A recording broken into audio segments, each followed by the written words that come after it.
कार्तिक महात्म पहला अध्याय है। बोलो तुलसा माता की जय, बोलो कृष्ण भगवान की जय। ओम नमो भगवते वासुदेवाय। कार्तिक मास पहला अध्याय। नैमिष स्नान में तीर्थ में श्री सूत जी महाराज 88,000 ऋषि सौनकादि ऋषियों से भी अब बोले, मैं अब कार्तिक मास की कथा विस्तार से सुनाता हूँ, जिस सुनकर मनुष्य प्रकार से पापों से छूटकर अंत में वैकुंठ को प्राप्त होता है। सूत जी बोले, श्री कृष्ण की आज्ञा लेकर ऋषि नारद के चले जाने पर सत्यभामा प्रसन्न होकर लक्ष्मीपति भगवान से कहने लगी, हे नाथ, मैं धन्य हुई, मेरा जीवन सफल हो गया। मेरे जन्मदाता भी धन्य है, जिन्होंने मुझ जैसी त्रिलोक सुंदरी को जन्म दिया और जो आपकी 16 सहस्त्र रानियों के मध्य में आपकी परम प्यारी पत्नी बनी। मैंने यह कल्पवृक्ष आदि पुरुष आपके साथ नारद जी को विधि पूर्वक दान में दे दिया, परंतु वही कल्पवृक्ष मेरे घर में लहराया करता है, जिस बात को मृत्युलोक में कोई भी स्त्री नहीं जानती है। त्रिलोकीनाथ, मैं आपसे पूछना चाहती हूँ कि आप मुझे विस्तार पूर्वक कार्तिक मास की महात्म की कथा सुनाओ, जिसे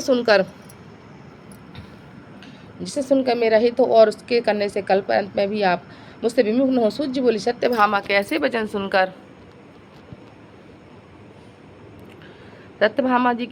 हंसते हुए श्री कृष्ण सत्यभामा का हाथ पकड़कर तथा अपने सेवकों को वहीं रोककर विलास युक्त अपनी पत्नी को वृक्ष के नीचे ले गए और हंसकर कहने लगे, हे प्रिय, 16,000 रानियों में तुम प्राणों के समान प्यार हुई है, इसलिए मैंने इंद्रादि देवताओं से विरोध किया है। कांति, जो तुमने अभी बात पूछी हो कि तुम अद्भुत बातों को सुन। सूत जी बोले, एक दिन श्री कृष्ण भगवान ने सत्यभामा को प्रिय कामना के लिए गरुड़ पर सवार होकर इंद्रलोक जाकर कृष्ण मांगा, तब कल्पवृक्ष मांगा। तब इंद्र के माना कर देने पर गरुड़ का इंद्र से घोर युद्ध हुआ। गोलोक में गरुड़ के ने गौओं से युद्ध किया। गोलोक में गरुड़ जी ने गुरु सिद्ध किया। गरुड़ की चोट से उनके कान से पूछ कट कर गिर पड़े। इनके दृश्य 3 वस्तु उत्पन्न हुई, कान से तंबाकू, पूछ से गोभी और खून से मेहंदी। इन तीनों के प्रयोग करने से मोक्ष की प्राप्ति नहीं होती। तब गौओं ने क्रोध भरकर गरुड़ को मारा, जिससे उनके 3 पंख टूटकर गिर पड़े। इनके पहले पंख से नीलकंठ, दूसरे से मोर, तीसरे से चकवा चकवी उत्पन्न हुए। प्रिय, तुम इनके दर्शन मात्र शुभ फल की प्राप्ति होती है। सुनकर सत्यभामा बोली, हे प्रभु, मैंने पिछले जन्म में कौन कौन सा दान व्रत जप किया था? हे प्रभु, मैंने पिछले जन्म में कौन कौन से दान व व्रत जप नहीं किए हैं?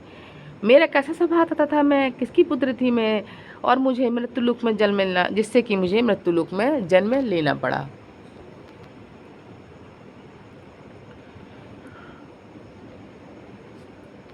मैंने ऐसे कौन से शुभ कर्म किए थे जिससे मैं आपकी अर्धांगिनी हुई? कृष्ण बोले, हे प्रिय, जो तुमने पूर्व जन्म में शुभ कर्म किए विस्तार पूर्वक कहता हूँ। कलयुग में सतयुग के अंत में मायापुरी अत्रिगोत्र में देव शर्म नाम का एक ब्राह्मण वेद वेदांत का जानने वाला था। तब वह रोज रथियों के सेवा हवन सूर्य भगवान की पूजा किया करता था। उसका तेज सूर्य के समान तेजस्वी था। वृद्धावस्था के गुणवती नाम की कन्या हुई। तब उसका विवाह पुत्रहीन ब्राह्मण ने चंद्र नाम के एक शिष्य के साथ कर दिया। चंद्र को अपने पुत्र के समान मानता था। चंद्र भी उसे अपने पिता के समान सम्मान देता था। एक दिन वे दोनों कुश और समिधा लेने वन को गए। हिमालय की तलहटी में भ्रमण करते हुए एक राक्षस को आता हुआ देखा। तब उस राक्षस के भय के मारे सब अंग शिथिल होकर भागने के समर्थ भी नहीं। तब उस काल के सदस्य राक्षस ने दोनों को मार डाला और उसके धर्मात्मक कर्ण पार्षद उसको अपने पास वैकुंठ ले गए, क्योंकि उसने आजीवन सूर्य भगवान की पूजा की थी।